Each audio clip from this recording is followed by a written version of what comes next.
Bible ఎత్తి Bible పళ్ళు పాడుకుందాం. పఠింప శ్రేష్ఠ గ్రంథము బైబిల్, పఠింప శ్రేష్ఠ గ్రంథము బైబిల్, అనుదినం పఠించిన ప్రేమతోడ నడుపును. ఓ పఠింప శ్రేష్ఠ గ్రంథము Bible. The best book to read is the Bible.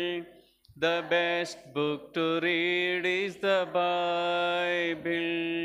If you read it every day, it will help you all the way. Oh, the best to read is the Bible. అందరం వాక్యం చదువుతున్నారని నమ్ముతున్నాం. ప్రతిరోజు వాక్యం ధ్యానించుకోవటం, ప్రార్థన చేయటం, తర్వాత మందిరానికి వీలైనప్పుడల్లా రావటం. ఒకళ్ళు వస్తారు, మా సునీత వదిన వస్తారు, రోజు వస్తారు మందిరానికి వచ్చి ఏం చేస్తారు, కొద్దిసేపు ప్రార్థన చేసుకొని వెళ్తాను. దగ్గర ఉన్న వాళ్ళు కల్పన నవ్వుతుంది, నేను అట్లా వచ్చాను. దూరం ఉన్న వాళ్ళు కాదు, కానీ దగ్గర ఉన్న వాళ్ళు మందిరానికి వచ్చి చక్కగా కొద్దిసేపు ప్రార్థన చేసుకుంటే చాలా బాగుంటుంది. సరే, ఈ సమయంలో భోజనాలు వచ్చేంత వరకు కూడా మనం ఆత్మీయ భోజనం చేద్దాం. ఆ భోజనాలు ఎప్పుడు వస్తాయో తెలియదు. మరి వెళ్ళారు. ఈలోపు దేవుని వాక్యం నుంచి కొరింథీయులకు రాసిన మొదటి పత్రిక 11వ అధ్యాయము 26 నుంచి 31 వరకు మనం మార్చి చదువుకుందాం. మీరు ఈ రొట్టెని తిని పాత్రలోనిది త్రాగినప్పుడల్లా ప్రభు వచ్చే వరకు ఆయన మరణమును ప్రచురించుదురు.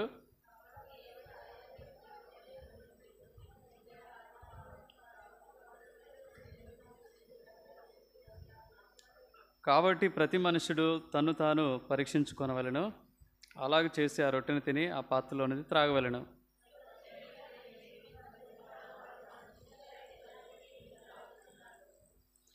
ఇందువల్లనే మీలో అనేకులు బలహీనులను రోగులనై ఉన్నారు, చాలామంది నిద్రించున్నారు. తిరిగి ఇంకొక లేఖన భాగాన్ని, ఇర్మియా గ్రంథము, ఆ భాగాన్ని మనం కొనసాగించట్లేదు. మళ్ళీ ప్రభు చిత్తమైతే వచ్చేవారం అదే రోమ 12:9 వచనాన్ని మనం కొనసాగిస్తాం. 17వ అధ్యాయం 17వ వచనాన్ని ఈ మధ్యాహ్న కాల సమయంలో ధ్యానించుకుందాం. ఇర్మియా గ్రంథము 17వ అధ్యాయము 17వ వచనం. కూర్చోవాలి ప్రేమ. ఆపత్కాలమందు నీవే నా ఆశ్రయము, నాకు అధైర్యము పుట్టింపకము. దేవుని సహాయం కొరకు ప్రార్థన.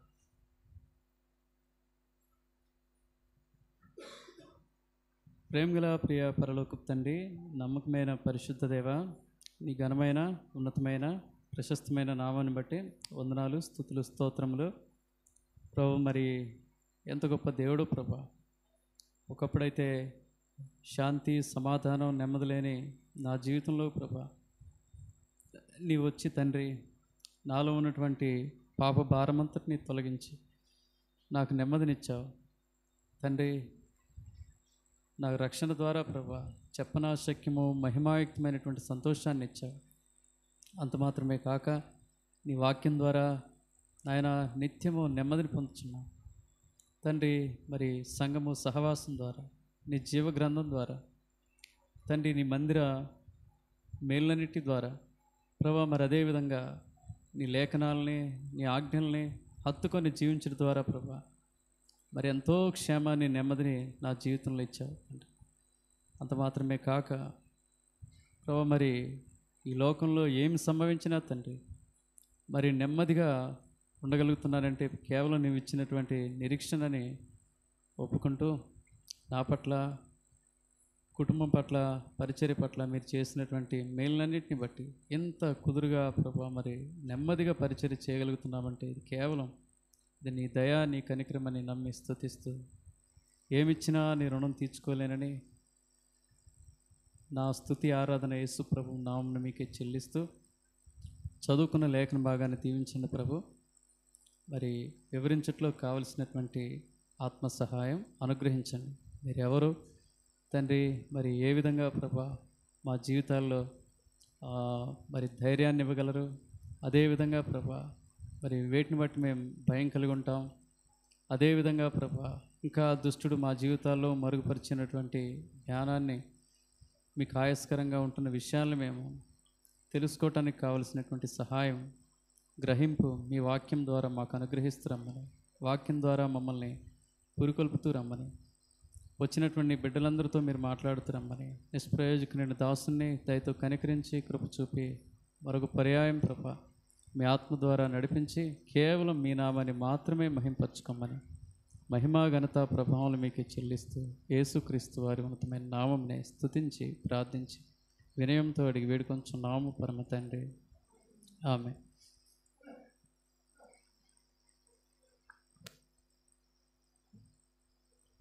మనం చదువుకున్న లేఖన భాగాన్ని గమనిస్తే ఇక్కడ ఇర్మియా భక్తుడు తన ఆత్మీయ జీవితంలో ఎదురైనటువంటి సమస్యలన్నింటిని బట్టి, ఇబ్బందులన్నింటినీ బట్టి తానేం ప్రార్థన చేస్తూ ఉన్నాడు, ఏమి కోరుతూ ఉన్నాడంటే, ఆపత్కాలమందు నీవే నా ఆశ్రయము, నాకు అధైర్యము పుట్టింపకము. మనల్ని అధైర్యానికి గురి చేసేవి లేదా భయానికి గురి చేసేవి అని ఏంటంటే లోకంలో చాలా ఉన్నాయి. ఏంటి అందరికీ భయాన్ని గురి చేసేది? ప్రేమ పైకెళ్ళు, దెబ్బలు తింటాం, మరి ఉంటే గమ్మునుండు. అధైర్యానికి గురి చేసేవి ఏంటి, లేదా మనం ధైర్యంగా ఉండటానికి దోహదపడేవి ఏంటి లోకంలో? మానవ రీతిగా చెప్పండి, మానవ రీతిగా ఏమున్నాయి చెప్పండి? డబ్బు. డబ్బు అసలు ఎవరి గురించి జవాబు అది? డబ్బుని బట్టి చాలామంది ధైర్యంగా ఉంటారు కదా. ఇంకా మన దేశంలో అయితే కులాన్ని బట్టి కదా, చాలామంది కులాన్ని బట్టి అతిశయం. చాలా అసలు వాళ్ళు ఎట్లుంటారంటే, మాకేం కాదు, మా కులపోడు మమ్మల్ని చూసుకోవటానికి, మా కులపోడు మమ్మల్ని చూసుకోవటానికి కదా. భారతదేశంలో ఈ కులాన్ని బట్టి చాలామంది అతిశయం, గర్వం, అదే బలం వాళ్ళకి. ఏం బలం అంటారు? అదే బలం. ఇంకా కొంతమందికి ఏంటి, ఆరోగ్యం, మంచిగా ఆరోగ్యం ఉన్నారనుకోండి, వాళ్ళు ఎలా ఉంటారు చెప్పండి? వాళ్ళు మనం ఆపలేం కదా. కొంతమంది చదువుని బట్టి, జ్ఞానాన్ని బట్టి వాళ్ళు ధైర్యంగా ఉంటారు. కొంతమంది వాళ్ళకు ఉన్నటువంటి ఏవైతే ఉన్నాయో వస్తు వాహనాలు, భూములు, వాటన్నిటిని బట్టి ఉంటారు. ఏమున్నా సరే అన్నీ ఉన్నాయి, మంచిగా ఉన్నాయి. మొన్న బర్మా దేశానికి కదా, బర్మా దేశానికి అన్నీ ఉన్నాయి, మియన్మార్కు అన్నీ ఉన్నాయి. కానీ దేవుడు ఒకే ఒక ఎంతంట 11 సెకండ్లు కదా కంపించింది. 7.7 రిక్టర్ స్కేల్పై భూకంప తీవ్రత ఎంత? 7.7. మియన్మార్లో 2వ అతిపెద్ద సిటీ అయినటువంటి మాండలే ఏమైపోయింది?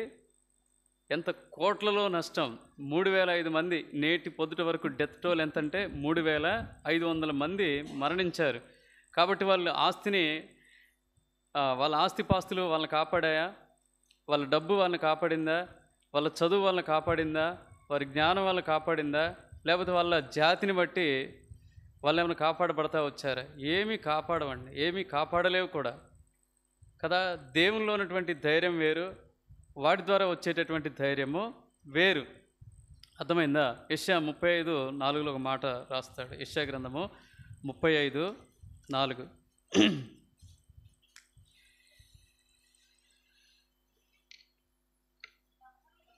తత్తరిల్లు హృదయములతో ఇట్లనుడి, భయపడక ధైర్యంగా ఉండుడి, ప్రతిదండన చేయుటకై మీ దేవుడు వచ్చుచున్నాడు.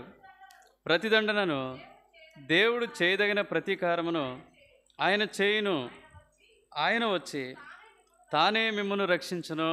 కాబట్టి ఏమంటున్నాడంటే, ఒకవేళ నీవు ధైర్యం కోల్పోతే నీ పక్కన వారు నువ్వేం చేయి, ధైర్యపరచు. లేకపోతే ఒక దేవుని సంఘంలో ఉంటే దేవుని సంఘం ద్వారా ఆ భయాన్ని అధిగమించు.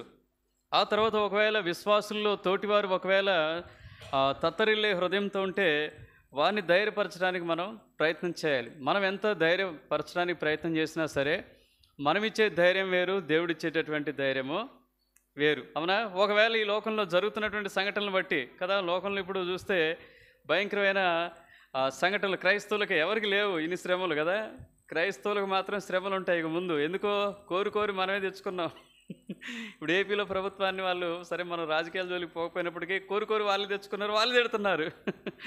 ఆశగా పోయారు, 6 హామీలని ఓట్లు వేశారు, గెలిపించుకున్నారు, ఇప్పుడు వాళ్ళనే తిడతా ఉన్నారు. ఎందుకు ఇదంతా? మనం కూడా అంతే, కోరి మనమే ఏం చేస్తూ వచ్చామంటే తెచ్చుకున్నవి ఇవన్నీ కూడా ఎప్పుడైతే మనం ప్రార్థన విషయంలో గట్టిగా ఉన్నామో, ఎప్పుడైతే దేవుని ఆరాధించే విషయంలో గట్టిగా ఉంటామో, ఎప్పుడు దేవుని విషయంలో ఐక్యత కలిగి ఉంటామో, అర్థమైందా? క్రైస్తవుల్లో ఎప్పుడైతే ఐక్యత ఉంటుందో అప్పుడు ఖచ్చితంగా సహోదరులు ఐక్యత కలిగి ఉండట మేలు, ఎంత మనోహరం అన్నాడు కదా. వాటి ద్వారా మనం మేలు పొందుతాం.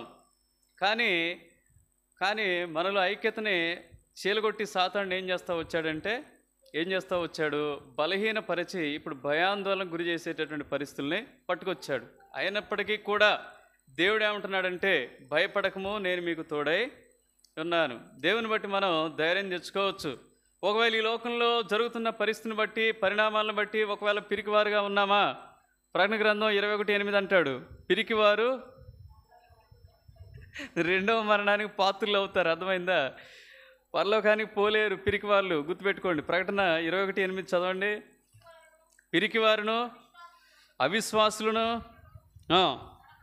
నరహంతకులను, వ్యభిచారులను, మాంత్రికులను, విగ్రహారాధకులను, అబద్ధికులందరూ అగ్నిగంధకముతో మండుగుండంలో పాలు పొందుదురు. ఇది రెండవ మరణము. పిరిగితనం ఒకవేళ కలిగి ఉన్నావా? జరుగుతున్న పరిణామాలను బట్టి అవసరం లేదు. ప్రభు ఎప్పుడైనా రావచ్చు. ప్రభు ఒకవేళ ఈ లోకాన్ని ఎప్పుడైనా వదిలిపెట్టవచ్చు, కానీ ధైర్యాన్ని మాత్రం వదిలిపెట్టకూడదు. ఎవరో ధైర్యాన్ని కోల్పోతారో తెలుసా? పాపం చేయవాళ్ళు భయపడతారు అని ఉంటుంది. దేవునితో సరైన సహవాసం లేని వాళ్ళు భయపడతారు. భక్తిహీనులు భయపడతారు. ఎవరి జీవితాల్లో ప్రార్థన ఉన్నదో వారు భయపడతారు. ఎవరి జీవితంలో సరైన విశ్వాసం ఉన్నదో వాళ్ళు భయపడతారు. ఎవరి జీవితంలో దేవునితో సన్నిహితమైనటువంటి సంబంధం ఉండదో వాళ్ళు భయపడతారు. ఎవరి జీవితంలో దేవుడికి అత్యంత తక్కువ ప్రాధాన్యత ఇస్తారో వారిలో భయం ఉంటుంది. నిజంగా దేవునిలో ఉన్న వాళ్ళకి భయం ఉండదండి. మరి ఎట్లా భయం? ఒక 7 సంగతులు నేను చూపిస్తాను. వేటి ద్వారా మనకు ధైర్యం అంటే, వేటి ద్వారా మీరు చెప్పండి. వాక్యం ద్వారా. ఎక్కడుందండి? ఎక్కడుంది చెప్పండి. వాక్యం ద్వారా ఉంది. 119వ కీర్తన 50 వచనంలో ఆదరణ అంటే అక్కడ ధైర్యం అన్నా ఒకటే కదా దాదాపుగా. ఇంకా దేని ద్వారా ధైర్యం? దేవుని బట్టి ధైర్యం. Very good. విశ్వాసాన్ని బట్టి ధైర్యం. ఇంకేం లేవా? ప్రార్థన బట్టి ధైర్యం. మళ్ళీ ఆరాధనోత్మానంలో మళ్ళీ కాపీ పేస్ట్ ఇక్కడ వరుసగా వచ్చేస్తే వాక్యం బట్టి, సహవాసం. నిజమే, అవన్నీ వాస్తవాలే. అవును కదా? మందిరాన్ని బట్టి ధైర్యమే, సహవాసాన్ని బట్టి ధైర్యమే. అవునా కాదా? అవేం తప్పేం కాదు. వాక్యాన్ని బట్టి ధైర్యమే. అవునా? వీటన్నిటి బట్టి మనం ధైర్యం పొందుతాం. కానీ వాక్యానుసారంగా చూస్తే ఇప్పుడు కళ్యాణి చెప్పింది మొదటిది ఏంటంటే, మొదటి సమూయేలు గ్రంథం 30వ అధ్యాయము 6వ వచనం. రండి, ఒక 7 సంగతుల్ని కాకపోయినా ఒక 4 సంగతులనే నేను చెప్పి ముగిస్తాను. మొదటి సమూయేలు గ్రంథం 30వ అధ్యాయము 6వ వచనం.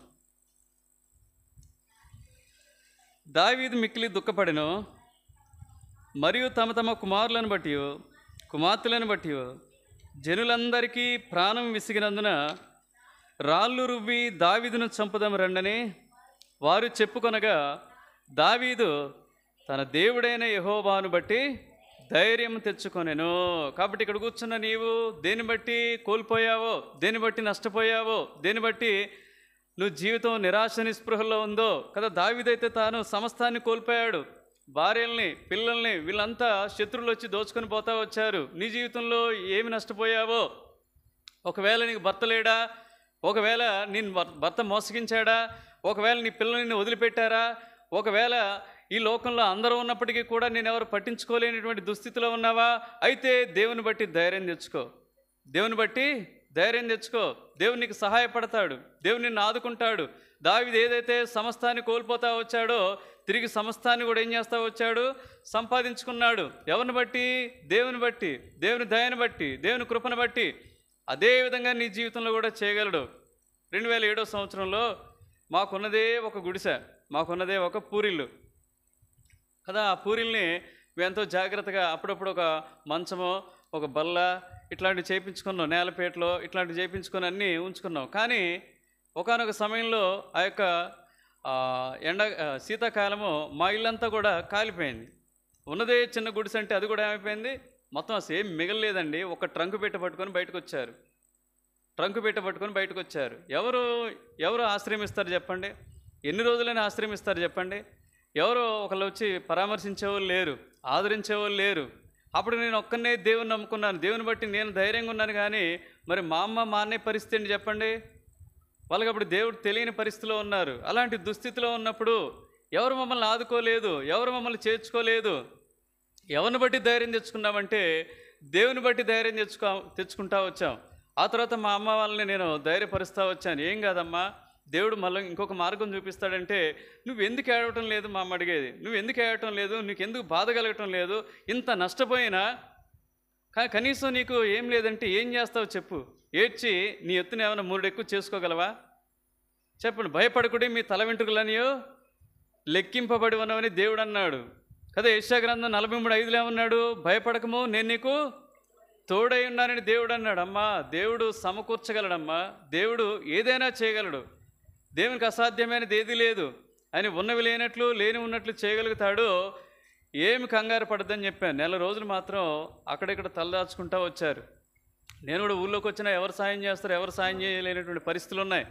అలాంటి పరిస్థితుల్లో మొత్తానికైతే 1 నెల 15 రోజుల తర్వాత మేము తంటాలు పడి మళ్ళీ ఇంకొక చోట చిన్న గుడిసె వేసుకోవటానికి దేవుడు సహాయపడతా వచ్చాడు. గవర్నమెంట్ కొంత డబ్బులు ఇస్తూ వచ్చింది. నా తలంపు ఏంటంటే ఎవరు సహాయం చేసినా చేయకపోయినా దేవుడు ఏం చేస్తాడు? ఒకవేళ నువ్వు ఏది కోల్పోయినా, మీకా గ్రంథము 2వ అధ్యాయం 12వ వచనం.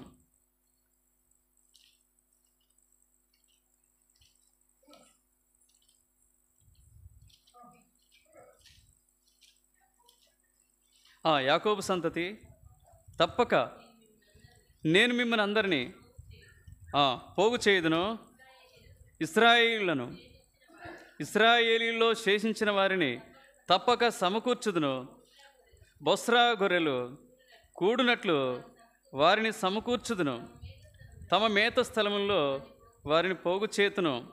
గొప్ప ధ్వని పుట్టినట్లుగా మనుషులు విస్తారంగా కూడుదురు. ఒకవేళ నువ్వేది కోల్పోయినా సరే, ఇక్కడ వేరే సంగతి చెప్తా వచ్చాడు. సమకూర్చగలిగినటువంటి దేవుడు బల్ల యొద్ద నీకు క్షమాపణే కాదు, బల్ల యొద్ద నీకు ఆదరణే కాదు, బల్ల యొద్ద నీకు సహవాసమే కాదు, బల్ల యొద్ద నీకు సమకూర్పు కూడా దొరుకుతుంది, బల్ల యొద్ద నీకు పునరుత్థాన శక్తి కూడా దొరుకుతుంది. కాబట్టి దేవుని బట్టి ధైర్యం తెచ్చుకో.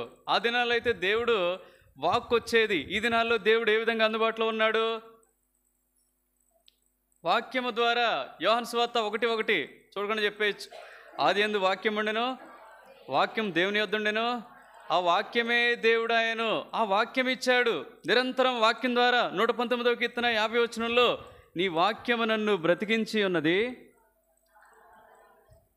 నా బాధల్లో అది నెమ్మదిని కలిగించున్నది. దేవుని యొక్క వాక్యాన్ని బట్టి నేను ధైర్యం తెచ్చుకున్నాను. సామెతలు 8:21 చెప్తా వచ్చాడు. ఆయన నేను వదిలిపెట్టలే. ప్రభు నమ్ముకున్న కొత్తలో ఇలాంటివి జరిగినప్పుడు మా ఫ్రెండ్స్ కూడా అన్నారు, ఏమి దేవుడా, ఇంకా నువ్వు ఎప్పుడైతే అటు పోయావో మా దేవుళ్ళు ఊరుకుంటారా, మా దేవుళ్ళు ఏం చేశారు, మీ ఇల్లు కాలిపెట్టేట్టు చేశారని చెప్పేసి వ్యంగ్యంగా మాట్లాడుతూ వచ్చారు కదా. నువ్వు అట్లా చేయబట్టే, దేవుని వదిలిపెట్టబట్టే, దేవునికి దూరంగా వెళ్ళిపోయిన కారణం చేతనే మీకు ఈ నష్టాలన్నీ కలుగుతున్నాయన్నాడు. కానీ యేసు ప్రభు వాస్తవికంగా చూస్తే మేలు చేస్తాడు తప్ప ఏమన్నాడు చెప్పండి? దేవుని సంకల్పం చొప్పున పిలువబడిన వారికి సమస్తమును సమకూడి దేని కొరకు జరుగుతున్నవంట? ఒకవేళ అవి కీడే కావచ్చు, హాని కావచ్చు, నష్టం కావచ్చు, మంచి కావచ్చు, ఎట్ లాస్ట్ అది దేని కొరకంటే మేలు కొరకే, మన మేలు కొరకే. కాబట్టి ఈ అనుభవంలోనికి వచ్చాను. సామెతలు 8:21 ప్రకారం ఆయన ప్రేమించాను, ఆయన హత్తుకున్నాను. వీటిని బట్టి నేను బెదరలేదు, దేవునికి దూరం అయిపోలేదు, దేవుని ఇంకా హత్తుకున్నాను. దేవుడు ఖచ్చితంగా ఇది చేయగలడని. తర్వాత మాకు చక్కగా ఈ ఇల్లు ఇచ్చాడు, కావలసినవన్నీ ఇచ్చాడు, ఉద్యోగం ఇచ్చాడు, భూ సంబంధమైన పర సంబంధమైన అన్ని మేళ్ళు మా పట్ల చూపిస్తూ వచ్చాడు. కాబట్టి రెండవ మాట అంటాడు కదా, వాక్యము మనం కేవలం వాక్యం మన దగ్గర ఉంటే సరిపోదండి. యెహోషువ గ్రంథము 1వ అధ్యాయము 7, 8, 9 వచనాలు చదవండి. ఏం చేయాలి? దేవుని బట్టి ధైర్యము, వాక్యం బట్టి ధైర్యము, ఆ వాక్యాన్ని అనుసరించడం ద్వారా, కుడి ఎడమకు తొలగకుండా ప్రవర్తించడం ద్వారా అంటాడు. 7వ వచనం నుంచమ్మా. అయితే నీవు నిబ్బరము కలిగి జాగ్రత్త పడి బహుధైర్యంగా నుండి నా సేవకుడైన మోషే నీకు ఆజ్ఞాపించిన ధర్మశాస్త్ర మంత్రి చొప్పున చేయవలను. నీవు నడుచు ప్రతి మార్గమున చక్కగా ప్రవర్తించినట్లు నీవు దాని నుండి కుడికి గాని ఎడమకు గాని తొలగకూడదు. ఈ ధర్మశాస్త్ర గ్రంథమును నీవు బోధింపక తప్పిపోకూడదు. దానిలో వ్రాయబడిన వాటన్నిటి ప్రకారం చేయుటకు నీవు జాగ్రత్త పడినట్లు దివారాత్రము దాన్ని ధ్యానించిన ఎడల నీ మార్గమును వర్ధిల్ల చేసుకొని చక్కగా ప్రవర్తించదవు. నేను నీకు ఆజ్ఞ ఇచ్చి ఉన్నాను కదా. నిబ్బరం కలిగి ధైర్యంగా నుండుము, దిగులు పడకము, జడేకము. నీవు నడుచు మార్గమంతట్లో నీ దేవుడైన యెహోవా నీకు తోడై. ఎప్పుడు దేవుని బట్టి ధైర్యము, దేవుడిచ్చిన వాక్యాన్ని బట్టి ధైర్యము, వాక్యానుసారంగా జీవిస్తూ కుడి ఎడమకు తొలగకుండా చక్కటి మార్గంలో నడుచుకున్న వారికి ఏముంటుందంటే ధైర్యం ఉంటుంది. 1942 సంవత్సరం అప్పటి వరకు భగత్ సింగ్ గారు అన్ని డినామినేషన్లో వాక్యం చెప్తా వచ్చారు. కొంతమంది భగత్ సింగ్ గారు అంటే ఎవరో తెలియదు, మీరు యూట్యూబ్లో కానీ లేకపోతే నెట్లో కానీ సెర్చ్ చేయండి. ఆయన జీవిత చరిత్ర మీరు తెలుగులో ట్రాన్స్లేట్ అని కొట్టుకోండి, తెలుగులో వస్తుంది. ఆయన జీవిత చరిత్ర చదివితే మేము ఇక్కడ బోధకు మాకు 3 వ్యక్తులు బేస్ అండి. 3 వ్యక్తులు అంటే యేసు ప్రభు, ఆయన దేవుడు, ఆయన మినహాయించి ఆ దేవాది దేవుడు ఈ లోకంలో మా కొరకు మేము ఆత్మీయంగా ఉండటానికి మాకు అనుగ్రహించినటువంటి 3 వ్యక్తులు ఎవరంటే వాళ్ళు, మొదటి దైవజనుడు ఎవరంటే భగత్ సింగ్ గారు, రెండవ దైవజనుడు ఎవరంటే జాక్ పూనిన్ గారు. వీళ్ళు మీకు తెలియదు, వీళ్ళు మీకు తెలుసుంటే మీరు ఏం చేసేవాళ్ళంటే మీరు ఎక్కడికైతే పోతున్నారో అక్కడ వదిలిపెట్టి వీళ్ళని పట్టుకునేటోళ్ళు. వీళ్ళ గురించి మీకు తెలియలేదు కాబట్టి వాళ్ళు కూడా చెప్పరు. మీరు వెళ్ళే చోట్ల వీళ్ళ గురించి ఏం చేయరు, చెప్పరు. ఎందుకు? వాళ్ళు చెప్పేది సత్యం కాబట్టి, వాళ్ళు చెప్పేది వాళ్ళు పాటించరు కాబట్టి. వాళ్ళు అర్థమైందా? ఎవరైతే మీకు బోధకులుగా ఉన్నారో వాళ్ళు ఏం చేయరంటే వాళ్ళు చెప్పే వాళ్ళు పాటించరు కాబట్టి వాళ్ళ జీవితం జోలికి వీళ్ళు పోరు. 3వ వ్యక్తి ఎవరంటే జాషువా డానియల్ గారు. ఎవరు? LF founder, CFC founder, Hebron founders వీళ్ళు. అర్థమైందా? ఈ 3 దైవజనుల యొక్క ప్యాటర్న్ ఏదైతే ఉందో, నమూనా ఏదైతే ఉందో, వాళ్ళ భక్తి ఏదైతే ఉందో, వాళ్ళు లోకానికి ఏదైతే చెప్పారో, సంఘాలకు ఏదైతే బోధించారో దాన్ని మాత్రం మేము ఏం చేస్తామంటే అనుసరించడానికి ప్రయత్నం చేస్తాం. ఆ సంవత్సరాల్లో అందరితో కలిసి పనిచేస్తూ వచ్చారు. దేవుని వాక్యం వింటున్నారు, చక్కగా దుష్టుడు ఎత్తుకొని పోతా ఉన్నాడు వాక్యాన్ని. భగత్ సింగ్ గారికి ఆలోచన వచ్చిందంట, నేను ఇట్లా బోధించి తిరగటం వల్ల ఏం ఉపయోగం లేదు, కానీ వాళ్ళని శిష్యత్వంలోనికి నడిపించాలంటే ఒక సంఘం అనేది స్థానికంగా అవసరమని ఆలోచన చేస్తూ వచ్చాడు. అలా ఆలోచన చేసి వాళ్ళందరితో కటీఫ్ చేసుకొని జెహోషాములో అద్దెకు తీసుకొని, కొంత భాగాన్ని అద్దెకు తీసుకొని చెన్నైలో అక్కడ ఉన్నప్పుడంట వీళ్ళంతా దాదాపుగా ఒక 50 నుంచి 100 మంది ఆయన మీద కట్టగట్టుకొని వచ్చారు. దేనికి? యుద్ధానికి. ఏంటండి మీరు ఇన్ని రోజులు మాతో తిరిగి ఇప్పుడు మీరు ప్రత్యేకంగా పెడితే ఆ ప్రజలంతా ఎడిపోతారు. మా సంఘాల పరిస్థితి ఏంటి? ఎందుకంటే మీ బోధ సూటిగా ఉంటుంది, మొహమాటం లేకుండా ఉంటుంది, సత్యం చెప్తారు అని చెప్పేసి ఆయన మీదకి వస్తే అప్పుడు ఆయన దేన్ని బట్టి ధైర్యం తెచ్చుకున్నాడు తెలుసా? రండి, వాక్యంలో ఏం రాయబడి ఉందో, నేనేం చేస్తున్నాను, ఒకవేళ నా తప్పైతే చూపించనని వాక్యం ఏంటి అని చెప్పగానే వచ్చిన వాళ్ళంతా వాళ్ళ వాక్యం తెలిస్తేగా. దేన్ని బట్టి భగత్ సింగ్ గారికి ధైర్యమో? వాక్యాన్ని బట్టి. ఏంటంటే అందులో కొంతమంది బైబిల్ కూడా తెచ్చుకోలేదట. ఇంకేం ఆయన ఎదురు నిలబడటానికే అర్హత లేని వాళ్ళు ఇంకా ఆయనతో వాదించడానికే అర్హత ఉందా వాళ్ళకి? వెంటనే వాళ్ళంతా అక్కడ నుంచి జారుకున్నారంట. వాక్యం నీ దగ్గర ఉంటే ఏముంటుంది చెప్పండి? ధైర్యం ఉంటుందండి. లేని ధైర్యం ఉంటుంది. కాబట్టి ఈ లోకంలో డబ్బున్నవాడు ధన్యుడని బైబిల్ చెప్పలేదు. ఈ లోకంలో భూములు కానీ లేకపోతే ఇంకేమైనా ఉన్నవాడు ధన్యుడని చెప్పలేదు. కానీ ఎవరు ధన్యుడని బైబిల్ చెప్తా ఉంది? కీర్తన 1:1 చూడకుండా దుష్టుల మార్గమును మాట చదవండి. కీర్తన 1:1 దుష్టున ఆలోచన చొప్పున నడవక, పాపుల మార్గమున నిలవక, అపహాసకులు కూర్చుండ చోటను కూర్చుండక, యెహోవా ధర్మశాస్త్రమునందు ఆనందించుచు దివారాత్రము దాన్ని ధ్యానించువాడు. ఎంత గొప్ప ఆధిక్యత అండి! అలాంటి ఒక అద్భుతమైనటువంటి జీవ గ్రంథాన్ని నీకు నాకు ఇచ్చాడు. వాక్యం ద్వారా నెమ్మది దొరుకుతుంది, నీకు ఆదరణ దొరుకుతుంది, నీకు ధైర్యం దొరుకుతుంది, నీకు పురుకొల్పు దొరుకుతుంది. కాబట్టి ఈ లోకంలో మనం ధైర్యంగా ఉండటానికి మన దేవుని బట్టి, దేవుడిచ్చిన వాక్యాన్ని బట్టి, వాక్యాన్ని గైకొన్న కారణాన్ని బట్టి ధైర్యంగా ఉంటాం. రెండోదిగా రండి. ఎఫెసీ పత్రిక 3వ అధ్యాయం 12వ వచనం. ఇప్పుడు పవని చెప్తా వచ్చింది, విశ్వాసమును బట్టి ధైర్యం అన్నయ్య అని. ఆయన యందలి విశ్వాసము చేత ధైర్యమును నిర్భయమైన ప్రవేశమును ఆయనను బట్టి మనకు కలిగి ఉన్నది. సరే, మిగతా భాగం జోలికి మనం పోం, కానీ ఆయన యందలి విశ్వాసం కలిగిన వాళ్ళు ఎలా ఉంటారంటే ధైర్యంగా ఉంటారు కదా. విశ్వాసం అంటే మాకు కూడా విశ్వాసం ఉంది కదా అంటారు.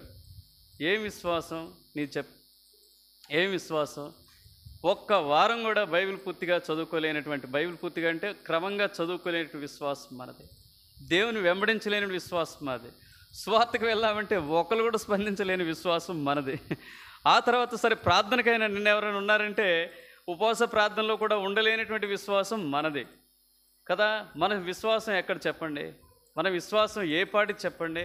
మన విశ్వాస స్థాయి ఎక్కడుంది మీరు చెప్పండి? చాలామంది రాగలిగినటువంటి స్థితిలో ఉండి కూడా రాలేకపోతున్నారంటే దేవుని పని కొరకు నశించిపోతున్న ఆత్మల కొరకు కలిసి ప్రార్థన చేద్దామంటే రాలేనటువంటి పరిస్థితుల్లో మనం ఉంటున్నామంటే మన విశ్వాసం ఎక్కడుంది చెప్పండి? కదా. నిజంగా మనం మంచి విశ్వాసం కలిగి ఉంటే, బలమైన విశ్వాసం కలిగి ఉంటే, అర్థమైందా, రోజు వాక్యం ధ్యానించుకునే విశ్వాసం కలిగి ఉంటే, రోజు ప్రార్థననే అనుభవం మనలో ఉంటే నిజంగా విశ్వాసం గొప్పగా ఉంటుందండి. నిజమైన విశ్వాసం గొప్పగా ఉంటుంది. విశ్వాసాన్ని బట్టి ఎలా ఉంటామంటే ఈ లోకంలో ధైర్యంగా ఉంటాం. ఈ లోకంలో ఎంఈడి పరీక్షలు రాస్తూ ఉన్నాను, క్షమించండి ఎంఈడి కదా, ఎంఫిల్ నేను ఎంట్రన్స్ రాస్తూ ఉన్నాను కదా. రాసే సమయంలో నా దగ్గర పుస్తకాలు లేవు, కొనుక్కోవడానికి డబ్బులు లేవు. ఆ సమయంలోనే జనార్దన్ అని మా బావ వచ్చాడు. ఆయన వచ్చామన్నాడు, అరే అప్లై చేసావు కదరా, కొంచెం చదువుకోవచ్చు కదా అన్నాడు. ఏం చదువుతావు, నా దగ్గర డబ్బులు లేవు, పుస్తకాలు లేవు. ఇప్పుడేమో కనీసం కాలేజీలు పోయి ఆ కాలేజీలో ఉన్న పుస్తకాలను చదువుదామంటేనేమో ఆ కాలేజీ కూడా ఓపెన్ చేయరు. లైబ్రరీలో ఏమైనా ఉంటాయేమని చెప్పేసి అక్కడికి పోతే దీనికి రిలేటెడ్గా ఉన్నటువంటి పుస్తకాలు ఎంఫిల్కి నాకు దొరకటం లేదు. ఏం చేయాలి నాకు అర్థం కాలేదు. సరే, ఎంఈడి సిలబస్సే వస్తుంది కాబట్టి కొద్దో గొప్ప అని చెప్పేసి ఆ ఎంఈడి కొరకు నేను ఏవైతే నోట్స్లు రాసుకుంటూ వచ్చానో, ఎంఈడి క్లాసులు జరుగుతున్నప్పుడు ఆ నోట్స్లనే నేను కొంత చేస్తూ వచ్చాను. సరే, నేను ఒక మాట చెప్తా వచ్చాను దేవునితో, ప్రభువా నా దగ్గర బుక్స్ లేవు, కొనుక్కునే స్తోమత లేదు, ఆ తర్వాత ఎవరు ఇవ్వటానికి కూడా ఎవరు లేరు, కానీ నీవు నాకున్నావు. విశ్వాసంతో నేను అడుగుతున్నాను, ఎంఫిల్ నేను చేయాలి, ఇక్కడే పిహెచ్డి చేయాలి నాకు కోరుకున్నది, ఇదే కాలేజీలో ఐఐఎస్సిలో కూడా నేను ఫ్యాకల్టీగా ఉండాలని కోరుకున్నదే, నువ్వేం చేస్తావో నాకు తెలియదు, నాకు ఇక్కడ ఎంఫిల్లో సీట్ కావాలని చెప్పేసి నేను ప్రార్థన చేస్తూ వచ్చాను. అసలు నేను మతుండి ప్రార్థన చేశాను, మతిలేక ప్రార్థన చేశాను నాకైతే తెలియదు, కానీ విశ్వాసం అయితే ఉంది. ఆ రోజు ఎంట్రన్స్ అనమాట. ఎంట్రన్స్ డిస్క్రిప్టివ్ ఉంటుంది, తర్వాత ఆబ్జెక్టివ్ ఉంటుంది అనమాట. 2 రకాల ఎంట్రన్స్లు ఉంటాయి. యూనివర్సిటీలో ఎన్ని సీట్లు ఉంటాయి? 12 సీట్లు ఉంటాయి. ఎన్ని సీట్లు? 12 సీట్లే ఎంఫిల్లో ఉండేవి, ఎక్కువ ఉండవు. 12 సీట్ల కొరకు ఎంతమంది అప్లై చేశామంటే 2800 మంది ఎంఈడి మరి ఎప్పుడెప్పుడు పూర్తి చేసుకున్నారో నాకు తెలియదు, కానీ వీళ్ళంతా కలిసి 2800 మంది ఎంట్రన్స్ రాస్తూ వచ్చాం. దేవుడు ఆశ్చర్యకరుడండి. తన యందు విశ్వాసం ఉంచినటువంటి వారిని ఏం చేయడు చెప్పండి? ఆయన అన్యాయం చేయడు, ఆయన వదిలిపెట్టడు, ఆయన సిగ్గుపరచడు. అంతా అయిపోయింది, ఫలితాలు ఒకనాడు అక్కడ అంటిస్తారు. మాకు తెల్లారి పేపర్ రావాల్సిన అవసరం లేదు, పేపర్ కూడా ఇవ్వరు అవి. ఆ యూనివర్సిటీలోనే ఎగ్జామినేషన్ బోర్డు ఉంటుంది. అక్కడ ఏం చేస్తారంటే అర్ధరాత్రి, ఎప్పుడు కూడా వాళ్ళు ఎతుకు మరి అట్లా పెడతారు తెలియదు, మరి అర్ధరాత్రి పూట ఏం చేస్తారంటే అతికిస్తారు. ఆ రోజు మంచిగా బిర్యానీ, నరసింహరావు ఉండడం నాకు తెలియదు, ఐలయ్య, నేను, కృష్ణ, జనార్దన్ 4 ఉంటున్నాం రూమ్లో. అయితే ఆ రోజు రాత్రి మంచి బిర్యానీ తిన్నాం. బిర్యానీ తిన్న తర్వాత జనార్దన్ అన్నాడు, అరే వాళ్ళ రిజల్ట్ కదా, నేను మర్చిపోయా సంగతి, వాళ్ళ రిజల్ట్ కదరా అన్నాడు. ఆ రిజల్ట్ వచ్చే ఏం సంగతులు అని చెప్పేసి, సరే ఎట్లాగో తిన్నాం కదరా, కొంచెం వాకింగ్ చేసినట్టుంటుంది, అటు పోదాం పదా అన్నాడు. అటు పోయేసరికి మొత్తానికి ఎర్లీగానే పెడతా ఉన్నారు. ఆ ఎర్లీగా పెట్టినటువంటి రిజల్ట్స్ నేను కూడా పోలేదు. ఆ నెంబర్ పట్టుకొని మా బాబాయ్ చూశాడనమాట. ఒరే నీకు 5వ ర్యాంక్ వచ్చిందిరా అన్నాడు. నేను నమ్మలేదు అప్పుడు కూడా, నాకు 5వ ర్యాంక్ రాడు. నేను మొత్తం ఎట్లా రాసానంటే నాకు వచ్చింది జ్ఞాపకం ఉన్నది మొత్తం కలిపి కొట్టా. నేను చెప్తున్నాను కదా, నా దగ్గర అయితే ఏమీ లేదు సరుకు. కొంత మేరకు ఎంఈడిలో ఉన్నది కొంత కలిసింది, కానీ ఏమి రాశానో నాకు తెలియదండి. ప్రభు ఎంత గొప్పవాడో, ఎంత నమ్మదగిన దేవుడో, ఎంత ఆధారపడదగిన దేవుడో, నువ్వు విశ్వాసంతో కన్నీటితో దేవుని వేడుకున్నప్పుడు నీకు ఎంత సహాయపడతాడో నేను చూడగలిగాను. 5వ ర్యాంక్ ఉంది, క్యాంపస్లో సీట్ వచ్చింది ఎంఫిల్లో. అదే సమయంలో డిఎస్సి వచ్చింది. ఏం చేస్తాం, ఎంఫిల్ ఫస్ట్ పార్ట్ కంప్లీట్ చేసుకున్నాను, సెకండ్ పార్ట్ థీసిస్ నేను రాసి కూడా సబ్మిట్ చేయలేకపోయాను. నేను ఇటు వచ్చాను. నా తలంపు ఏంటంటే, మార్క్స్ వార్త 9:23 అంటాడు, నమ్ముట నీ వలన అయితే నమ్ము వానికి సమస్తము సాధ్యమే. దేవుడు నమ్మదగిన వాడమ్మా. ఆ విశ్వాసం నీకు పరిపూర్ణంగా ఉంటే, సంపూర్ణంగా ఉంటే, ఆవగింజందుంటే నువ్వు ఏది అడిగినా ఆయన చేస్తానని. కానీ దురదృష్టం ఏంటి, ఈనాడు ఆ విశ్వాస జీవితం మన జీవితాల్లో ఉండటం లేదు కదా.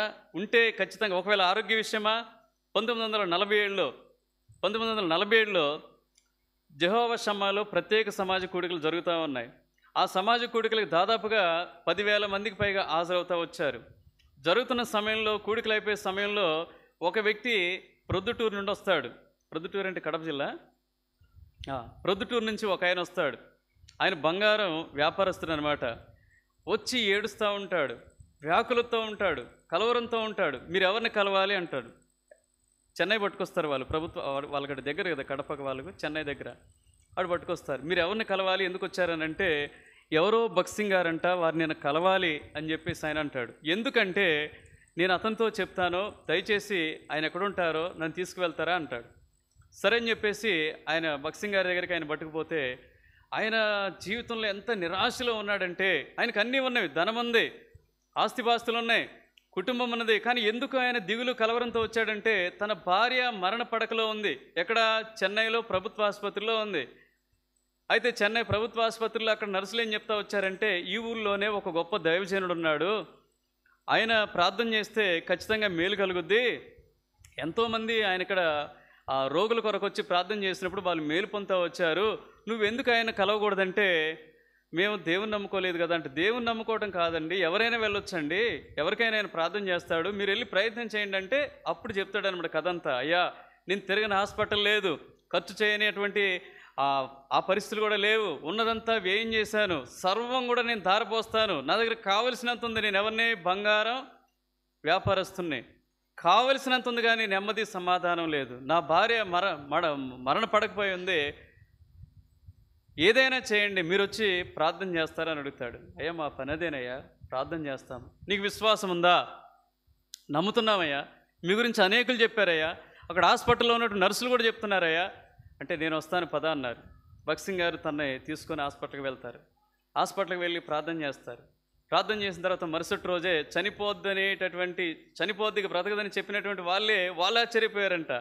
ఆమె ఎలా ఉందంటే చాలా హెల్దీగా ఉందంట. మరుసటి రోజే హెల్దీగా ఉంది. డాక్టర్ గారు చెప్పారంట, ఇక ఇక్కడ ఉండాల్సిన పని లేదు, కొన్ని మందులు రాసిస్తాము, ఇంటికి వెళ్ళి వాడుకోనండి. ఇంటికి వెళ్ళి వాడుకున్న తర్వాత భక్సింగ్ గారు క్రమంగా ప్రార్థన చేస్తూ వచ్చారంట. కట్ చేస్తే దాదాపుగా 3 నెలల తర్వాత కుటుంబంలో ఉన్నటువంటి 8 మంది కూడా ఎక్కడ ప్రత్యక్షమయ్యారు? జెహోవా షమ్మా చెన్నైలో ప్రత్యక్షమై వాళ్ళు చెప్తూ వచ్చారంట, అయ్యా, మీరు ఎప్పుడైతే దేవుని మాటలు చెప్తా వచ్చారో, తర్వాత మేము బైబిల్ చదువుకున్నాం, వాక్యం ధ్యానించుకున్నాం, యేసు ప్రభు ఎవరో తెలుసుకున్నాం, మేము రక్షణ తీర్మానం చేసుకున్నాం, మీ ద్వారా ఇక్కడ మేము అందరం కూడా కుటుంబ సభ్యులం అంతా ఏం పొందాలని ఇష్టపడుతున్నాం? బాప్తిస్మము పొందడానికి వచ్చామయ్యా అని చెప్పారంట. ఎంత గొప్ప ధన్యత అండి, ఎంత గొప్ప ధన్యత. దేన్ని బట్టి చెప్పండి? విశ్వాసం, కేవలం విశ్వాసమే. ఆ విశ్వాసాన్ని బట్టి ధైర్యం కలిగింది. ఈనాడు నీకుందా చెప్పండి? విశ్వాసం లేకుండా హెబ్రీ పత్రిక 11వ అధ్యాయము, ఇప్పటికీ కూడా నీ జీవితంలో సరైన విశ్వాసం లేదు. నువ్వు ఒప్పుకోవాల్సిందే, నీ బ్రతికే చెప్తుంది, అర్థమైందా? నీ జీవితమే చెప్తా ఉంది, నీ ప్రవర్తనే చెప్తా ఉంది, అర్థమైందా? 11 చదవమ్మా. విశ్వాసం లేకుండా దేవునికి ఇష్టడైనట అసాధ్యము, దేవుని యొద్దకు వచ్చేవాడు ఆయన ఉన్నాడనియో, తన్ను వెదకు వారికి ఫలము దయచేవాడనియో నమ్మవలెను కదా. జాగ్రత్త సుమా. నీకుందా ఇలాంటి విశ్వాసం? చెప్పు. ఆత్మీయ జీవితంలో ఎదురవుతాయి, పరీక్షలు ఎదురవుతాయి, కష్టాలు ఎదురవుతాయి, బాధలు ఎదురవుతాయి, కానీ విశ్వాస విషయమై కొంచెం కూడా సడలిపోకు. పేతురు భక్తుడు అంటాడు, 1 పేతురు 1వ అధ్యాయము 7వ వచనం చదవండి, ముందుకెళ్ళిపోదాం. నశించిపోవు సువర్ణము అగ్ని పరీక్ష వలన శుద్ధపరచబడుచున్నది కదా, దానికంటే అమూల్యమైన మీ విశ్వాసము ఈ శోధనల చేత పరీక్షకు నిలిచినదై యేసుక్రీస్తు ప్రత్యక్షమైనప్పుడు మీకు మెప్పును ఘనతయు కలుగుటకు కారణమగును. పరీక్షలకు నిలబడే విశ్వాసం కావాలండి, తట్టుకునే విశ్వాసం కావాలండి, ప్రభువుని విడిచిపెట్టని విశ్వాసం కావాలండి, అన్ని పరిస్థితుల్లో ప్రభుని వెంబడించే విశ్వాసం కావాలండి. ప్రభు కొరకు మంచి నిరీక్షణ కలిగినటువంటి విశ్వాసం కావాలి. హెబ్రీ పత్రికలో విశ్వాసాన్ని బట్టే ఎవరు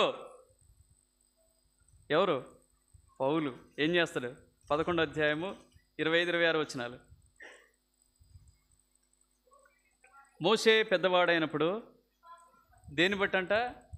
కేవలం ఫెయిత్. నా దేవుడు ఖచ్చితంగా నన్ను ఏం చేస్తాడు? నా ప్రజలు విడిపించుకోవటానికి నన్ను వాడుకుంటాడు, నాకు సహాయపడతాడు, నన్ను తలగా నుంచుతాడు.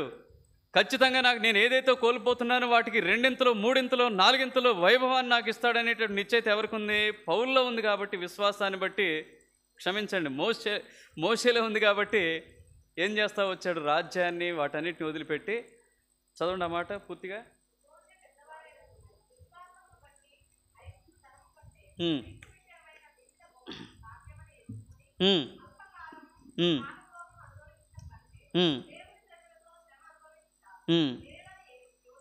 యోచించి ఫరో కుమార్తె యొక్క కుమారుని అనిపించుకున్నట్టుకు ఒప్పుకొనలేదు.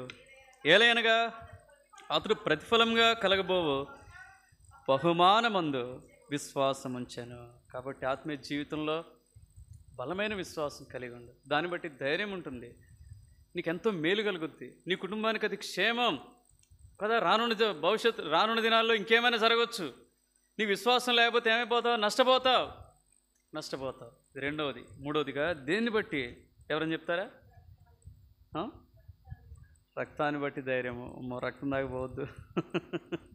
యోబు గ్రంథము 4వ అధ్యాయము 6-7 వచనాలు.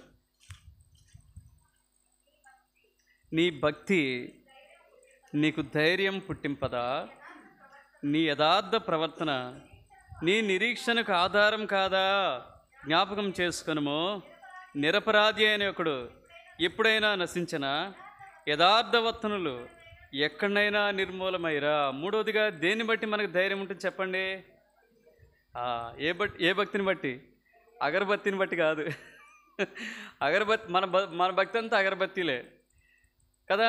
ఆదివారమే అగరబత్తి కూడా అంత వెలిగించినప్పుడే ఏముంటుంది? పరిమళ సువాసన వెదజల్లుద్ది కదా. తర్వాత అగరబత్తి అయిపోయింది అనుకోండి, ఆదివారం అయిపోయింది అనుకోండి, భక్తి అంతా ఏమైపోద్ది? చల్లారిపోద్ది. ఈ భక్తి కాదు. మంచి భక్తి, సద్భక్తి, ప్రభువును మెప్పించే భక్తి. అర్థమైందా? ఈ భక్తి కలిగినటువంటి వ్యక్తులకు సద్భక్తి అంటే మనం ఏమనుకోవచ్చు చెప్పండి? మంచి భక్తి అంటే ఏంటి చెప్పండి? వెరీ గుడ్, క్యాచ్ చేసేసింది. అపోస్తుల కార్యాలు 2:42. వారు అపోస్తుల బోధ ఎందును, సహవాసం అందును, రొట్టె విరుచుట ఎందును. ప్రార్థన మర్చిపోయారు. మీరు రాకపోతే మాత్రం వదిలేస్తారా? మీరు రాకపోతే మాత్రం దాన్ని వదిలేస్తారండి? ప్రార్థన ఎందును దీన్ని వదిలిపెడుతున్నారు చాలామంది. భక్తిలో పరిపూర్ణులు కాదు మీరు. భక్తిలో ఇంకా ఆత్మీయ పరిపక్వత లేదు మీ జీవితాల్లో. భక్తిలో మీరు ఎదగలేదని నేను చెప్తా ఉన్నాను. ఎక్కడైతే 4 ఉంటాయో స్వార్థ కూడా ఇంక యాడ్ చేసుకోండి. మీ భక్తులు ఇంకేముండాలి? స్వార్థ కూడా ఉంటే అది పరిమళ సుగంధాన్ని వెదచల్లుద్ది కదా. భక్తిని బట్టి ఎంత ధైర్యమో ఆ ప్రవీణ్ పగడాల అన్న యొక్క భార్య జెసికా పగడాల గారిని చూస్తే అర్థమవుతుంది కదా. ఏమంటాను చెప్పండి? మనమైతే ఏం చేస్తాం చెప్పండి? డబ్బు పోతే బే అని ఏడుస్తూ ఉన్నాం, ఆస్తి పోతే ఏడుస్తూ ఉన్నాం కదా, జ్వరం వస్తే ఏడుస్తూ ఉన్నాం కదా, ఇంకేదైనా సంభవిస్తే ఏడుస్తూ ఉన్నాం, ఏదైనా మాట అంటే ఏడుస్తూ ఉన్నాం కదా, ఏదైనా మాట అంటే కూడా ఏడుస్తూ ఉన్నాం కాదండి. ఏం కోల్పోయింది ఆమె? ఏం కోల్పోయింది నిజంగా చెప్పండి. అది చెప్పమ్మా, ఏం కోల్పోయింది? తన భర్తను కోల్పోయిందండి. ప్రేమించే భర్త. ఇప్పటి వరకు తాను ఎవరో కూడా మనకు తెలియదు. ఎందుకు? కారణం ఏంటి? తన యొక్క వెలుగులో ఆమె ఉందే తప్ప ఆమె ఎప్పుడు ముందుకు రావడానికి ఎందుకో నిజమైన సహకారం. ఆమె భర్తను ఏం చేస్తే ప్రోత్సహిస్తుంది, నడిపిస్తుంది, బలపరుస్తుంది. దేవుని విషయమై లాగదు, దేవుని విషయమై ఏం చేయదు, అభ్యంతర కారణంగా ఉండదు. ఆమె లేదామె, ఎక్కడా లేదు. చనిపోయిన ఒకటే చెప్తుంది, దేవుడు మనం ప్రేమించిన చొప్పున వాళ్ళని కూడా ఏం చేద్దాం? ప్రేమిద్దాం. దేవుడు మనల్ని క్షమించిన చొప్పున వారిని కూడా ఏం చేద్దాం? క్షమిద్దాం.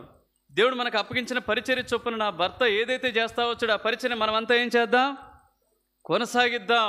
దేన్ని బట్టి ఆ ధైర్యం ఆమెకు చెప్పండి, మీరు చెప్పండి కదా. వాళ్ళ పాప అయితే ఎంత ధైర్యంగా ఉందో పాపం. ఆ చిన్న పాప కాబట్టి ఆ ప్రేమ తట్టుకోలేకపోతుంది. ఆ పాట పాడుతూ ఉంది అద్భుతంగా. వెళ్ళేదం శ్రేష్ఠ దేశం నిజము. హిందీలో పాడుతూ ఉంది ఆ పాట కదా. నిజంగా ఎంత బాధ కలుగుతూ ఉంది వాళ్ళ కుటుంబాన్ని చూస్తే. 10 రోజుల క్రితం క్షేమంగా ఉన్నటువంటి కుటుంబం, చక్కటి పరిచయం చేసిన కుటుంబం, అయినా సరే ఆ కుటుంబం ధైర్యంగా నిలబడగలిగిందంటే చంపిన వాళ్ళ కొరకు ఒక మాట అనకుండగా, ఒకవేళ అది యాక్సిడెంట్ అయితే జరిగినటువంటి అనుమతించినటువంటి దేవుని కూడా ఒక మాట అనకుండగా ఆమె ధైర్యంగా ఉండగలిగిందంటే దేన్ని బట్టి చెప్పండి? ఆ భక్తిలో ఏముందంటే సత్తా ఉందండి. అది ఆ భక్తిలో ఏముంది చెప్పండి? సత్తా ఉంది. అర్థమైందే? 112వ కీర్తన 7, 8, 10 వచనాలు. నిజమైన భక్తి కలిగిన వారు ఎలా ఉంటారంటే భయపడరు, కృంగిపోరు. వాని హృదయము యెహోవాను ఆశ్రయించి స్థిరముగా నుండును. వాడు దుర్వార్తకు జడియడు. వాని మనస్సు స్థిరముగా నుండును. తన శత్రువుల విషయమై తన కోరిక నెరవేరు వరకు వాడు భయపడు. ఏం భయం లేదండి వాళ్ళకి. ఉన్నంతకాలం దేవుని మహింపరిచాడు. ఆయన మరణం ద్వారా కూడా దేవునికి మహిమ తెచ్చుకున్నాడు. దేవునికి స్తోత్రం అని నిన్న ఒక సిస్టర్ పోయి తన భార్యను కలిస్తే చెప్తా ఉందంట. ఇప్పుడు నాకున్నటువంటి మిషన్ ఏంటంటే, ఎక్కడైతే ఆగిపోయిందో మినిస్ట్రీ, అది నేనేం చేయాలి? ముందు కొనసాగించాలి. క్రైస్తవ జీవితాలు ఇట్లా ఉండండి దృఢంగా. ఇంత దృఢంగా లేకపోతే నీది భక్తి అనిపించుకోదు కదా. భక్తి అనిపించుకోదు, గుర్తుపెట్టుకోండి. నిజంగా భక్తి ఒక మాట చదువుదాం. అయితే భక్తిహీనుల పరిస్థితి ఏంటి కింద రాస్తారు. ఇదే చదవండి, కంటిన్యూ చేయండి. భక్తిహీనులు దాన్ని చూచి చింతపడుదురు, వారు పండ్లు కొరుకుచు క్షీణించిపోదురు. భక్తిహీనుల ఆశ. భక్తి లేని వాళ్ళ సంగతే ఇక మనం చెప్పాల్సిన పని లేదు. ఇంకో చోట రాస్తాడు, యోబు గ్రంథం 27, యోబు గ్రంథము 27, 7, 8, 9 వచనాలు.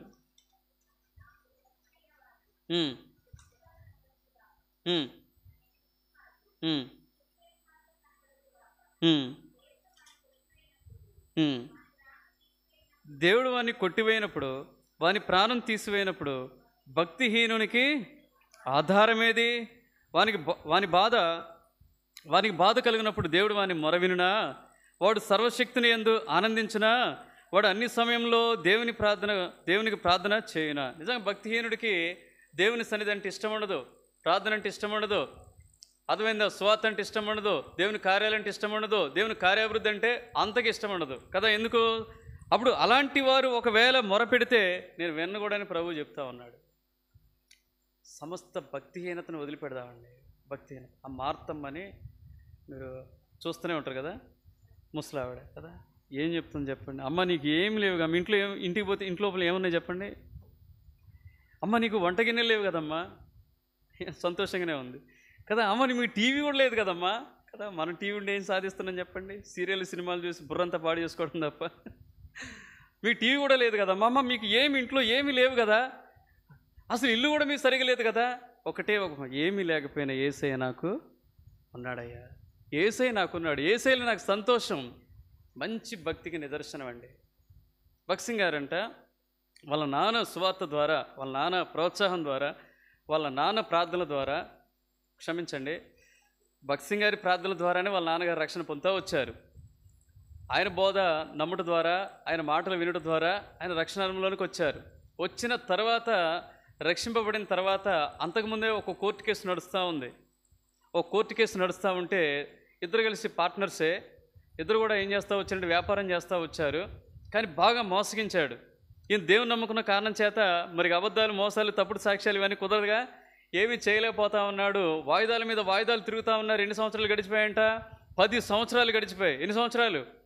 10 సంవత్సరాలు గడిచిపోయాయి. 10 సంవత్సరాలు గడిచిన తర్వాత ఆ కోర్టులో కూడా మళ్ళీ ఇంకా ఏం చేస్తూ ఉన్నారంట, అవతల వ్యక్తి తప్పుడు సాక్ష్యాలు పట్టుకొచ్చి ఇంకా లేని పనివన్నీ చేస్తూ ఉంటే భక్సింగ్ గారు ఏం చేస్తూ వచ్చారంటే కోర్టులోని కాగితాలన్నింటినీ దించి ఏం చేస్తూ వచ్చాడు, నన్ను దరిద్రునిగా చేసి నన్ను నీకు ఏం చేస్తా వచ్చావు, నీ రక్షణకు నన్ను పాత్రులుగా చేసావు కాబట్టి ఈ ఆస్తిపాస్తులు నాకు ఏమొద్దు, నేను ఎట్లయినా నీ ఉన్నావు, నేను బ్రతుకుతా అని చెప్పేసి ఆ కోర్టు మెట్లు దిగి ఇక అసలు నీ ఆస్తి వద్దు, నాకు ఏమొద్దు, ఇక నేను ఎప్పుడు కోర్టు కూడా రానని చెప్పేసి వచ్చేసాడట.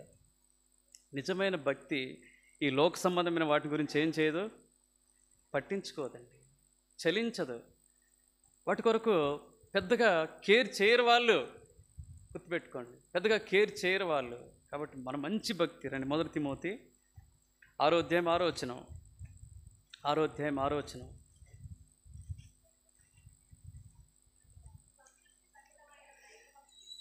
సంతుష్టి సహితమైన దైవభక్తి.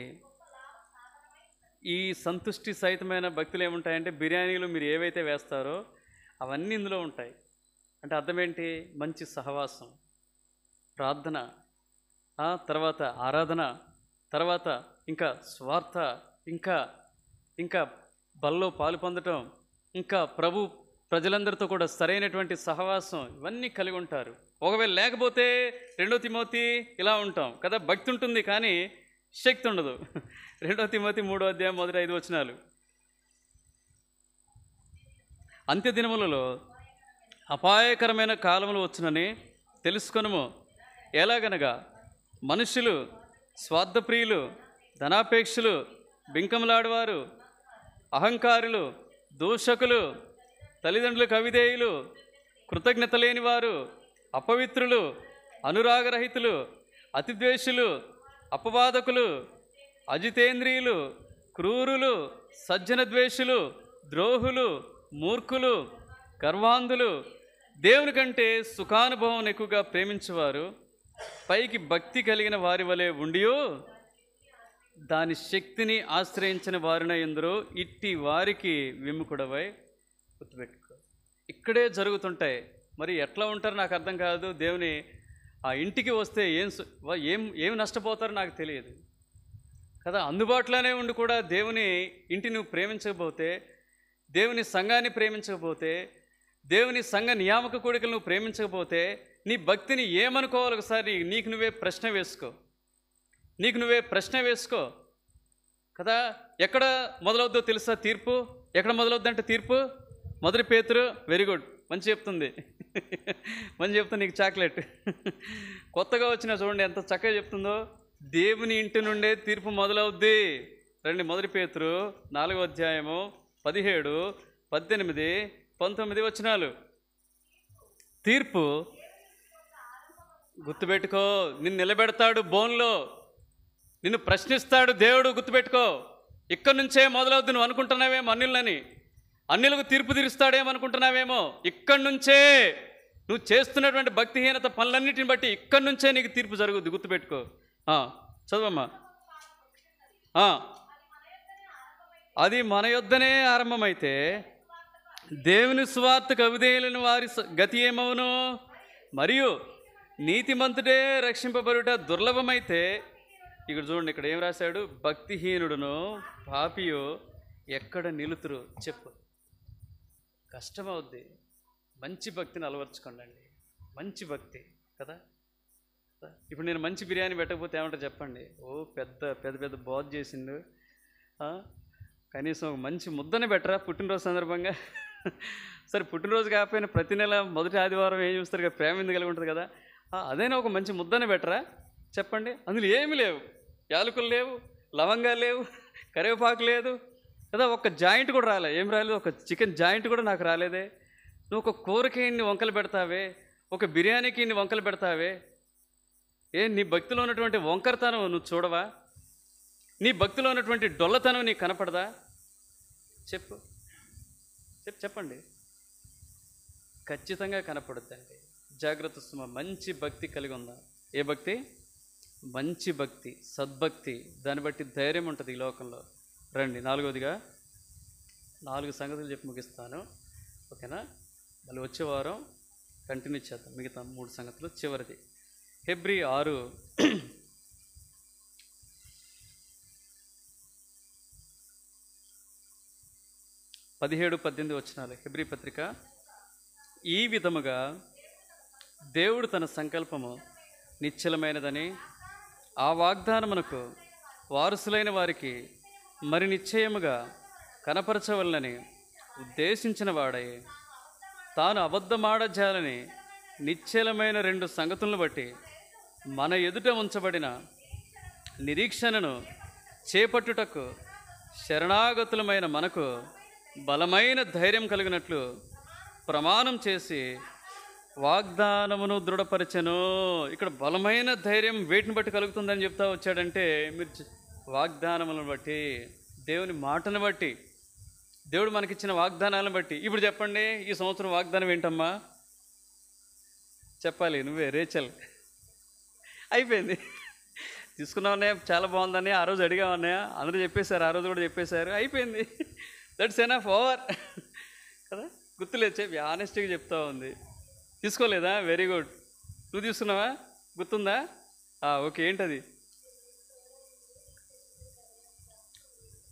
Okay, very good. నెరవేర్చాడు. మరి ఖచ్చితంగా నెరవేరుస్తాడు, సందేహమే లేదు. నా వాగ్దానం నా జ్ఞాపకం అన్నది, నీ వాగ్దానం నీ జ్ఞాపకం అన్నది.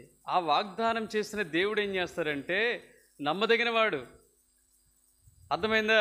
నమ్మదగిన వాడు ఆయన, తప్పక చేస్తాడు ఆయన కదా. ఈ వాగ్దానాలన్నింటిని బట్టి మనకేం కలుగుద్ది చెప్పండి? ఒక హాస్పిటల్లో ఒక రోగి ఉన్నాడు, అక్కడ పోతాం, మనం మాట్లాడతాం, మనం పరామర్శిస్తాం, ప్రార్థన చేస్తాం, ఆఖరికి ఒక మాట అంటాం, దేవుని మాటల్ని, దేవుని వాగ్దానాలు నమ్ము. ఏం చెప్తాం? నిర్గమ 15:26 ఏం చెప్తుందో తెలుసా? నిన్ను స్వస్థపరిచే యెహోవాను నేనే అని చెప్తా ఉంది. కాబట్టి దేవుడు నీకు సహాయపడతాడు అన్నాడు. అనేకులు యేసుప్రభు యొద్దకు వస్తే యేసుప్రభు అందరినీ స్వస్థపరిచి అందరికీ మేలు చేశాడమ్మా, నీకు మేలు చేస్తాడు. ఒకవేళ ఆర్థిక ఇబ్బందుల్లో ఉంటే, ఒకవేళ దీవెన ఉన్నాడు, అన్నా ఏ కష్టంగా ఉందన్నా, ఈ వడ్డీలు అన్నీ కట్టుకోవడం చాలా కష్టంగా ఉందంటే పని చేస్తాడు. కాబట్టి అన్నా నువ్వు దేవుని వాగ్దానం నమ్మవు అన్నా, నమ్ము. 128వ కీర్తన 2వ వచనం ఏం చెప్తుందో తెలుసా? నిశ్చయముగా నీవు నీ రెక్కల కష్టార్జితమును అనుభవించదో. ఒకవేళ ఇంకొక అమ్మ వచ్చి అంటది, అయ్యా ఇంట్లో అన్ని సరుకులన్నీ నిండిపోయినాయి అయ్యా, ఏమీ లేవయ్యా, చాలా కష్టంగా ఉంది అంటే, అప్పుడు నేను ప్రార్థన చేసి ఏం చెప్తాను? అమ్మ దేవుని నమ్మమ్మా, దేవుడు మాటను నమ్ము. దేవుడు వాగ్దానం చేసినవాడు నమ్మదగిన వాడు. 147వ కీర్తన 16వ వచనంలో మాట చెప్తాడు. ఏంటది? నీ సరిహద్దులలో సమాధానము కలుగచేవాడు నేనే, మంచి గోధుమలతో నిన్ను తృప్తిపరచువాడును నేనే. అన్న నన్ను కొంతమంది బయట పెడుతున్నారు, నవీన్ అంటాడు వచ్చి, కొంతమంది ఊరికే మందిరానికి పోతా ఉంటే నన్ను పోకుండా భయపెడుతున్నారు, నాకు వాళ్ళు శత్రువులు అయిపోయారు, నన్ను వెనక్కి లాగుతున్నారు అంటాడు. ఒకవేళ శత్రువుల కొరకు మనం ఏం చేయాలి? అప్పుడు నేను చెప్తాను, యెషయా 54:17 నీకు విరోధంగా రూపింపబడిన ఏ ఆయుధము. ఎంత ధైర్యం అండి వాగ్దానాలను బట్టి కదా, ఎంత ధైర్యం. 2013వ సంవత్సరం నేను అక్కడ నీతిగా ఉన్న కారణాన్ని బట్టి, నేను వాళ్ళు చెప్పిన మాట వినని కారణాన్ని బట్టి నా మీద కోపం పెంచుకున్నారు. ఎవరు?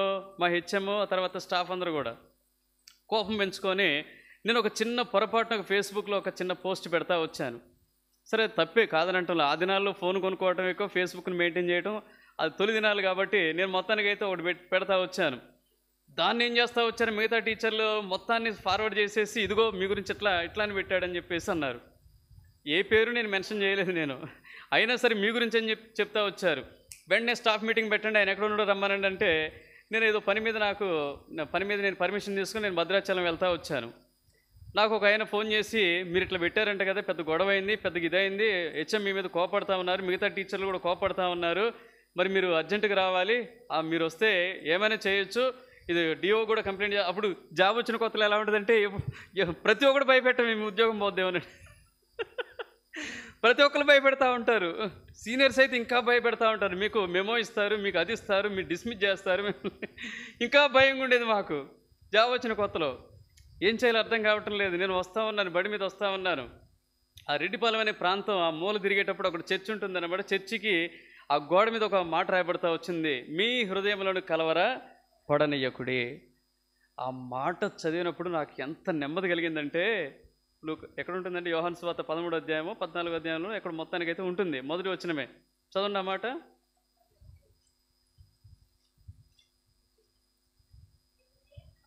మీ హృదయమును.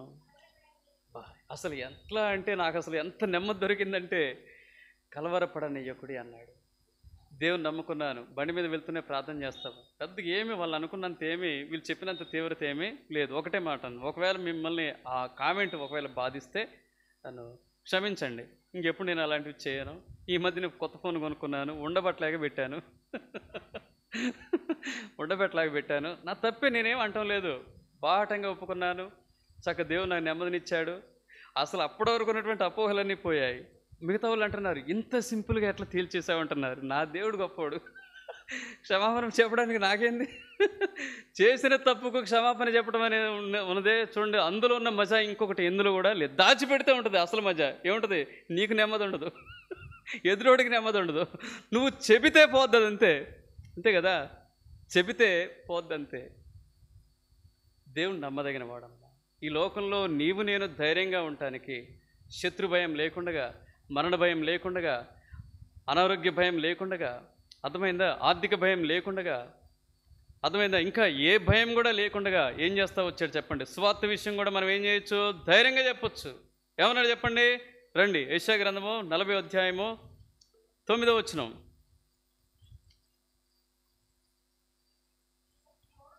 సియోను స్వార్థ ప్రకటించుచున్నదానా, ఉన్నత పర్వతము ఎక్కుము. యెరూషలేము స్వార్థ ప్రకటించుచున్నదానా, బలముగా ప్రకటించుము, భయపడక. ఏం చెప్తా ఉన్నాడు చెప్పండి? ధైర్యంగా ప్రకటించు, నేను నీకు తోడే ఉన్నాను. మీకు రూపింపబడిన ఏ ఆయుధం, మీకు విరోధంగా రూపింపబడిన ఏ ఆయుధమో వర్ధిల్లదు. ఇదే కాదండి వాగ్దానం చేసిన యేసు ప్రభు యొక్క మనస్తత్వం. మీరు ఎప్పుడైనా చదివితే 110వ కీర్తన 4వ వచనం ఏమంటాడు చెప్పండి? ఆయన దావీదుతో సత్య ప్రమాణం చేశాను, ఆయన మాట తప్పనివాడు. గుర్తుపెట్టుకోండి. ఎవరు చెప్పండి? యేసు ప్రభు మాట తప్పనివాడు. 146వ కీర్తన 6వ వచనంలో కూడా ఇదే ఉంటుంది, యెహోవా మాట తప్పని వాడు. ఇంకా 89వ కీర్తన అక్కడ 14వ వచనం రాయబడతా వచ్చింది, నా నోట నుండి లేదా నా పెదవుల నుండి బయలు వెళ్ళిన మాటను నేను రద్దు పరచను అని రాయబడతా వచ్చింది. అవునా? ఇంకా హెబ్రీ 10:23లో రాయబడతా వచ్చింది, వాగ్దానం చేసిన వాడు నమ్మదగిన వాడని రాయబడతా వచ్చింది. 2వ కొరింథీ 1:19లో రాయబడతా వచ్చింది, ఆయన అవునని చెప్పి కాదని చెప్పే దేవుడు కాదు ఆయన. యెషయా 55:10లో రాయబడతా వచ్చింది. మాట చదువుకొని ముగించుకుందాం. యెషయా 55:10.